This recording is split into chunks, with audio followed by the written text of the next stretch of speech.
நண்பர்களே, இந்த போட்டோவை பகிர்ந்தது பாஜகவுடைய முன்னாள் தலைவர் திரு அண்ணாமலை அவர்கள்.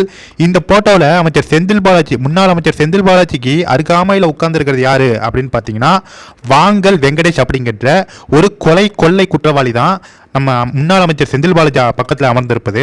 முக்கியமாக அண்ணாமலை அவர்கள் தற்போது அதிர்ச்சிகரமான பல தகவல்களை வழங்கியிருக்காரு. என்ன தகவலை வழங்கியிருக்காரு அப்படிங்கிறத இப்போ பார்ப்போம். கரூரில் மணல் கொள்ளையை தடுக்க கரூரில் மணல் கொள்ளையை தடுக்க முயற்சித்த திரு மாணிக்க வாசகம் என்பவர் வாங்கல் வெங்கடேஷ் என்பவரால் வெட்டி கொலை செய்யப்பட்டுள்ளார். 2 பெண்கள் உட்பட 4 பேர் படுகாயமடைந்துள்ளனர். திமுக ஆட்சிக்கு வந்ததும் அடுத்த 10வது நிமிஷத்தில் ஆற்று மணல் அள்ளலாம், அதனை தடுப்பவர்கள் இருக்க மாட்டார்கள் என்று தேர்தல் பிரச்சாரத்தின் போது முன்னாள் அமைச்சர் திரு செந்தில் பாலாஜி பேசியது அனைவரின் நினைவிலும் இருக்கும்.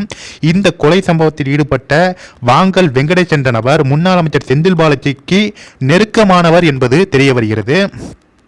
முக்கியமாக இந்த கனிம வள கொள்ளையை தடுக்க முயற்சித்த அரசு அதிகாரிகளை அவர்கள் அலுவலகத்திலேயே வைத்து வெட்டி கொலை செய்ததும் இதே திமுக ஆட்சியில்தான். தற்போது இன்னொரு மணல் கொள்ளையை தடுத்ததால் கொலை செய்வோம் என்று பொதுமக்களுக்கு விடப்பட்ட நேரடி மிரட்டல் தான் இது. சட்டத்தை குறித்து சிறிதும் பயமின்றி கொலை செய்யும் அளவுக்கு மணல் கொள்ளையர்களின் அராஜகம் அத்துமீறி இருக்கிறது என்றால் அவர்கள் பின்னணியில் கரூர் கேங் இருப்பது வெளிப்படையாகவே தெரிகிறது. என்ன நடவடிக்கை எடுக்கப் போகிறார் முதலமைச்சர் மு.க. ஸ்டாலின்?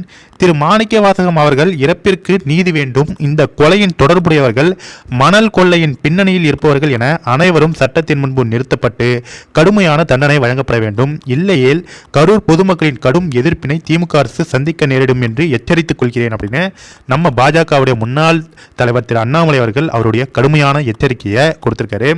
கொலை குற்றவாளியோடு முன்னாள் அமைச்சர் செந்தில் பாலாஜி எவ்வளோ தைரியமாக போட்டோவுக்கு போஸ்ட் கொடுத்து திமுக மீட்டிங்கில் உட்காந்துருக்காரு.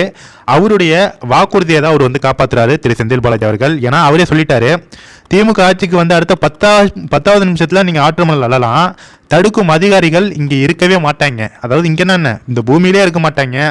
ஒன்று அவர் சொல்கிற அர்த்தம் என்னன்னா, மேலோகத்துக்கு அனுப்பிச்சிருவோம், இல்லைனா வேற எங்கேயும் டிரான்ஸ்ஃபர் போட்டுருவோம்.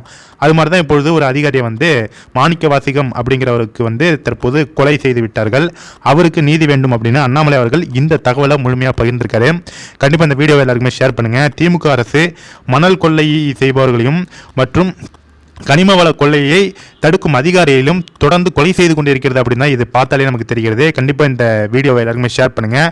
அண்ணாமலை அவர்களுடைய இந்த எச்சரிக்கை பற்றி நீங்கள் நினைக்கிறீங்க அப்படிங்கிறதையும் கமெண்ட்ஸில் சொல்லுங்கள். Thank you friends.